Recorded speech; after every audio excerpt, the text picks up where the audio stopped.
यही ब्राह्मण इस देश में, इस देश की बड़ी से बड़ी संख्या शूद्रों को सता रहे हैं सदियों से। ये कैसे शांत लोग हैं और अभी भी इनका दिल नहीं भरा, आज भी वही उपद्रव जारी। अभी सारे देश में आग फैलती जाती और गुजरात से क्यों शुरू होती है आग? पहले भी गुजरात से शुरू हुई थी, तब ये जनता के बुद्धू सिर पे आ गए थे।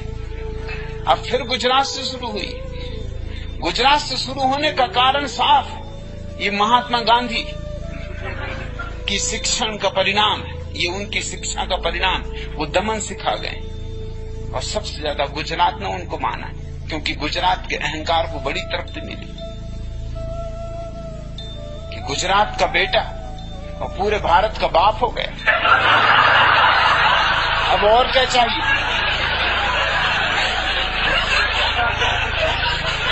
गुजराती का दिल बहुत खुश हुआ, उसने जल्दी से खादी पहन ली। मगर खादी के भीतर तो वही आदमी है जो पहले था। महात्मा गांधी के भीतर खुद वही आदमी था जो पहले था, उसमें भी कोई फर्क नहीं था। महात्मा गांधी बहुत खिलाफ थे इस बात के कि शूद्र हिंदू धर्म को छोड़ें। उन्होंने इसके लिए उपवास किया था, आजन्म आजीवन मर जाने की धमकी दी थी, आमरण अनशन, कि शूद्र को अलग मताधिकार नहीं होना चाहिए। क्यों? 5000 सालों में इतना सताया है उसको, कम से कम उसे अब कुछ तो सत्ता दो, कुछ तो सम्मान दो। उसके अलग मताधिकार से घबराहट क्या थी? घबराहट ये थी कि शूद्रों की संख्या बढ़ी और शूद्र ब्राह्मणों को पछाड़ देंगे अगर उन्हें मत का अधिकार पृथक मिल जाए। तो मत का अधिकार रुकवाया गांधी। आमरण अनशन की धमकी हिंसा है, अहिंसा नहीं।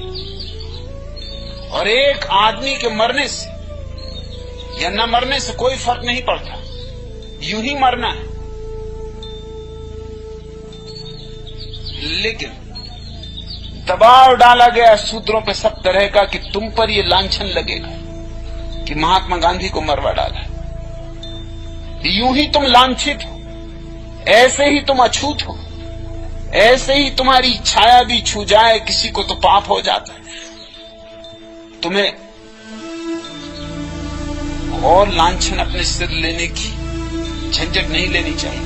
बहुत दबाव डाला गया, दबाव डाल के गांधी का अनशन तोड़वाया गया और शूद्रों का मताधिकार खो गया। अब गुजरात में उपद्रव शुरू हुआ है कि शूद्रों को जो भी आरक्षित स्थान मिलते हैं विश्वविद्यालयों में, मेडिकल कॉलेजों में, इंजीनियरिंग कॉलेजों में, वो नहीं मिलने चाहिए। क्यों?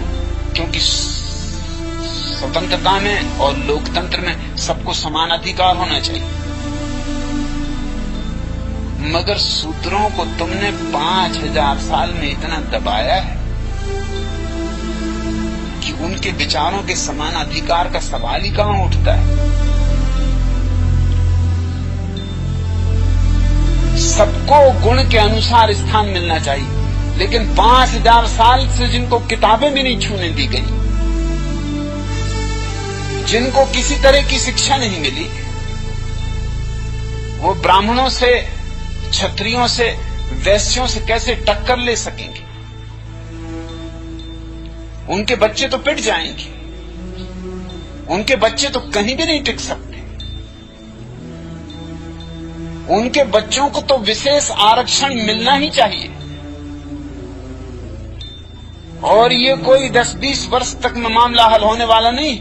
5000, 10,000 साल जिनको सताया गया, तो कम से कम 100-200 साल तो निश्चित ही उनको विशेष आरक्षण मिलना चाहिए, ताकि इस योग्य हो जाएं कि वो खुद सीधा मुकाबला कर सके। जिस दिन इस योग्य हो जाएंगे, उस दिन आरक्षण अपने आप बंद हो जाए। लेकिन आरक्षण उनको नहीं मिलना चाहिए, इसके पीछे चालबाजी, षड्यंत्र वही है, क्योंकि सबको जाहिर है जिनके पैर 10,000 साल तक तुमने बांध रखे और अब 10,000 साल के बाद तुमने उनकी पैर की जंजीर तो अलग कर ली। तुम कहते हो सबको समान अधिकार है, इसलिए तुम भी दौड़ो दौड़ में।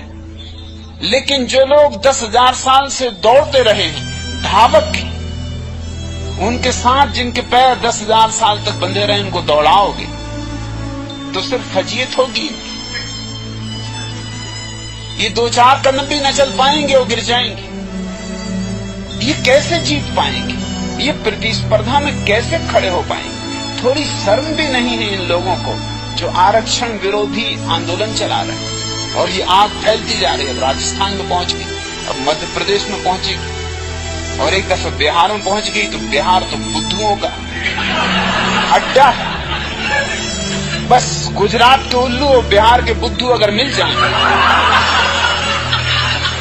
तो पर्याप्त। इस देश की बर्बादी के लिए फिर कोई और चीज की जरूरत नहीं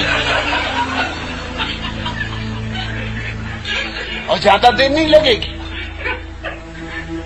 जो बिहार के बुद्धू हैं वो तो हर मौके का उपयोग करना जानते हैं। जरा बुद्धू हैं इसलिए देर लगती है उनको। गुजरात से उन तक खबर पहुंचने में थोड़ा समय लगता मगर पहुंच जाएगी। और एक दफा उनके हाथ में मसाला आ गई तो फिर बहुत मुश्किल है, फिर उपद्रव भारी हो जाने वाला है और ये आग फैलने वाली है, ये बचने वाली नहीं। और इस सब आग के पीछे ब्राह्मण